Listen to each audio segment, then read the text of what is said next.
bien plus cher est un geste quotidien pour des millions d'Africains. Et pourtant, c'est un geste risqué, vendu à prix dérisoire. Cette eau est parfois issue de forages clandestins, exploités, vous allez le voir, dans des conditions insalubres. La plupart des images filmées au Togo ont été tournées à l'insu d'exploitants qui mettent la vie de nombreuses personnes en danger. Le reportage est signé Emmanuel Sodji et Raphaël Ntalé. Cette eau vendue en sachet dans la capitale togolaise est censée provenir des montagnes. En tout cas, à lire l'étiquetage. Mais nous sommes ici à 150 km de la région montagneuse, à la périphérie de Lomé. Au lieu d'une eau de roche, c'est en fait une eau issue d'un forage clandestin situé à quelques mètres de cette fosse septique.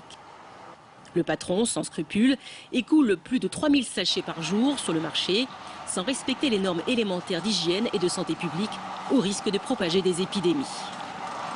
Les gens aiment beaucoup les eaux des montagnes, c'est pourquoi on a gardé l'étiquette comme ça. Il y aurait dans le pays une centaine de labels d'eau en sachet. La moitié vendrait en toute illégalité de l'eau, peu ou pas traitée. Et les gens font les fourrages n'importe comment. Et je vous dis que selon nos investigations, les gens même font des fourrages dans des cimetières. Sur ce site de production, le forage, à gauche de l'image, n'est pas loin de cette montagne de déchets. Cette femme nous assure que le service d'hygiène passe régulièrement pour effectuer des contrôles.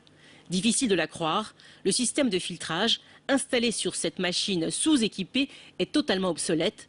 Mais à 3 centimes d'euros pour un sachet d'un demi-litre d'eau contre 50 centimes pour une bouteille d'eau minérale, le business est juteux. 300-400 sachets. Par jour. Donc vous sortez 300-400 sachets par jour. Comme il fait chaud. Face aux régulières pénuries d'eau, les autorités de la plupart des pays d'Afrique de l'Ouest et centrale sont impuissantes à enrayer le phénomène. Au Ghana, en avril 2013, une épidémie de choléra liée à la consommation d'eau en sachet, maltraitée et conditionnée, a fait une quinzaine de morts.